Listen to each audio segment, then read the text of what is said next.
Lecture du 2e livre des rois.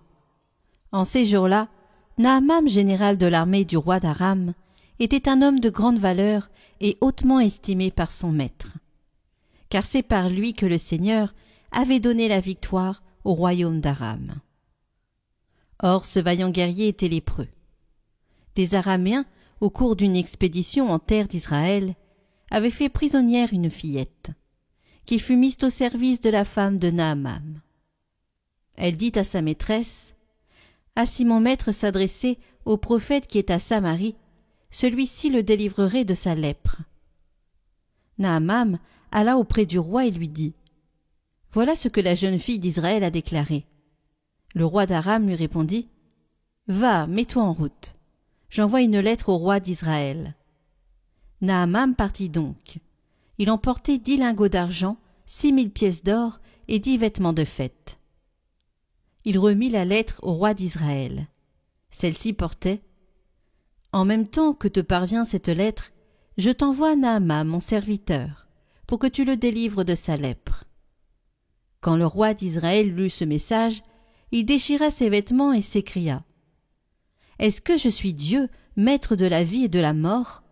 Ce roi m'envoie un homme pour que je le délivre de sa lèpre.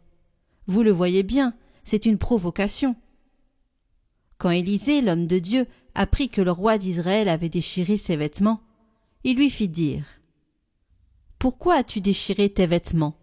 Que cet homme vienne à moi, et il saura qu'il y a un prophète en Israël. » Naaman arriva avec ses chevaux et son char, et s'arrêta à la porte de la maison d'Élisée.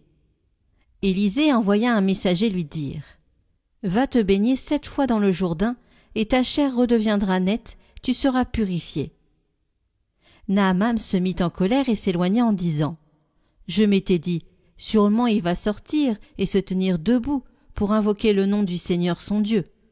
Puis il agitera sa main au-dessus de l'endroit malade et guérira ma lèpre. Est-ce que les fleuves de Damas, l'Abana et le Parpar ne valent pas mieux que toutes les eaux d'Israël ? Si je m'y baignais, est-ce que je ne serais pas purifié ? » Il tourna bride et partit en colère. Mais ses serviteurs s'approchèrent pour lui dire : « Père, si le prophète t'avait ordonné quelque chose de difficile, tu l'aurais fait, n'est-ce pas ? Combien plus lorsqu'il te dit : baigne-toi et tu seras purifié. » Il descendit jusqu'au Jourdain et s'y plongea 7 fois, pour obéir à la parole de l'homme de Dieu. Alors sa chair redevint semblable à celle d'un petit enfant. Il était purifié. Il retourna chez l'homme de Dieu avec toute son escorte.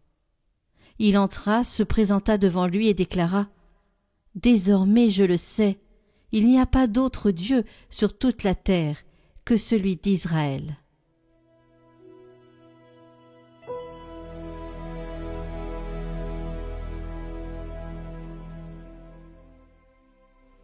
Mon âme a soif de Dieu, le Dieu vivant. Comme un cerf altéré cherche l'eau vive, ainsi mon âme te cherche, toi, mon Dieu. Mon âme a soif de Dieu, le Dieu vivant.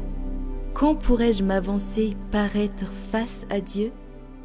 Envoie ta lumière et ta vérité, qu'elle guide mes pas et me conduise à ta montagne sainte jusqu'en ta demeure. J'avancerai jusqu'à l'autel de Dieu, vers Dieu qui est toute ma joie. Je te rendrai grâce avec ma harpe, Dieu, mon Dieu.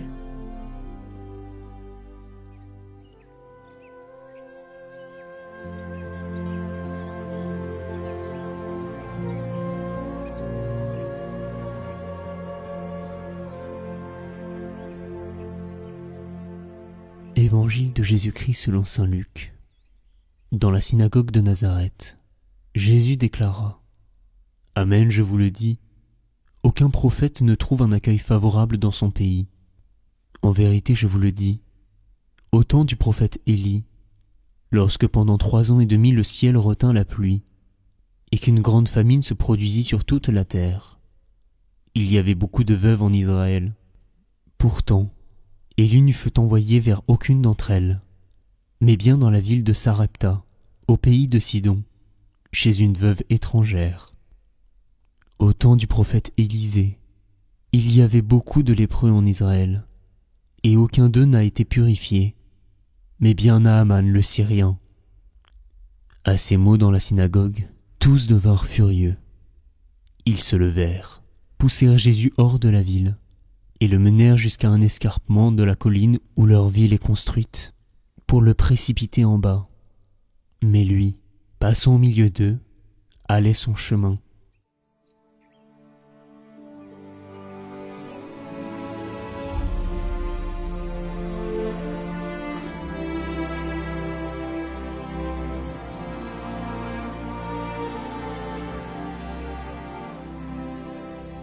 Il est des jours où Dieu choisit de nous guérir, mais à sa manière, et c'est là que ça coince. Comme Naaman, nous avons nos attentes, nos scénarios, une guérison spectaculaire, une réponse divine à la hauteur de notre prestige ou de notre douleur. Et voilà qu'au lieu d'un miracle éclatant, Dieu nous invite simplement à nous plonger dans l'eau d'un fleuve inconnu, à poser un acte d'obéissance qui paraît presque banal. Et si la vraie puissance de Dieu se cachait justement dans l'humilité de son action, dans cette parole discrète mais efficace, « Va, lave-toi, et tu seras purifié ». Naaman n'a pas été guéri par un prodige fulgurant, mais par une obéissance qui a plié son orgueil. Comme lui, chacun de nous doit accepter que Dieu ne rentre pas dans nos cadres. Il passe souvent par des voies simples, inattendues, déconcertantes. Et parfois, comme dans l'Évangile, cela nous scandalise.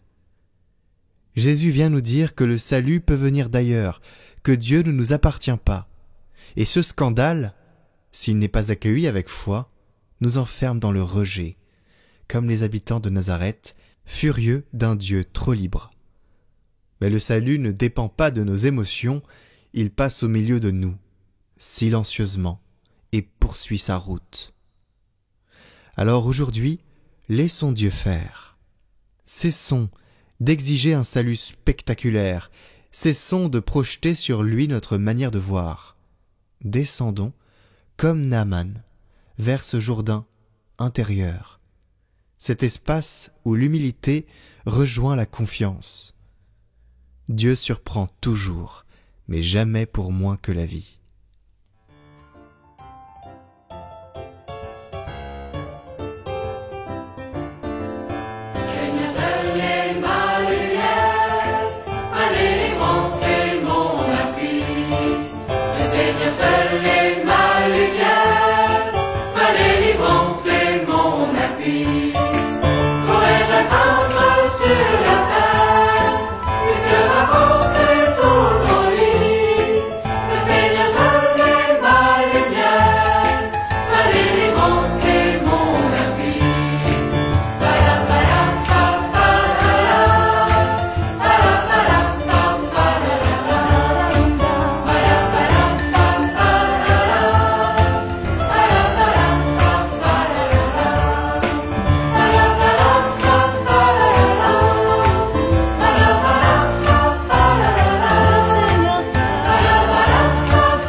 Au nom du Père, et du Fils, et du Saint-Esprit. Amen. Aujourd'hui, avec saint Ignace, je suis invité à un travail intérieur de vérité. À travers son enseignement, il me rappelle que mon existence a un but, être orienté vers Dieu, et que tout ce qui m'entoure doit être mis au service de cette fin. Souvent, mes désirs sont confus, mêlés de peur, d'attachement et d'ambition personnelle. Mais Dieu ne m'appelle pas à n'importe quel chemin. Il me veut pleinement libre pour marcher dans sa lumière. Saint Ignace de Loyola, dans Principes et fondements des exercices spirituels, me rappelle une vérité essentielle. L'homme est créé pour louer, révérer et servir Dieu notre Seigneur, et par là sauver son âme. Et les autres choses sur la face de la terre sont créées pour l'homme, pour l'aider dans la poursuite de cette fin.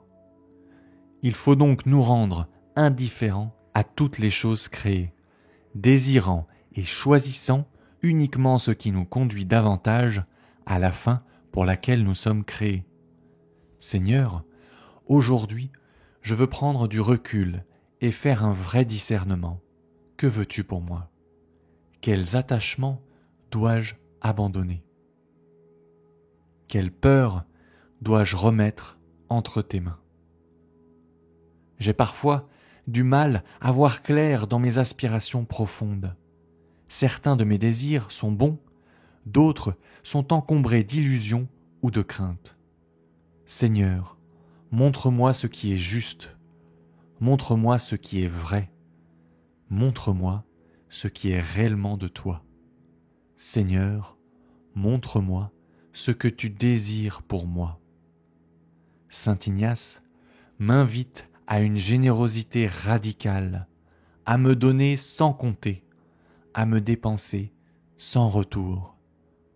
Suis-je prêt à cette offrande intérieure? Avec confiance, je te prie, Seigneur. Seigneur Jésus, je désire marcher selon la vérité de ta parole, mais aussi sur le chemin de ma destinée que tu as d'avance tracé pour moi.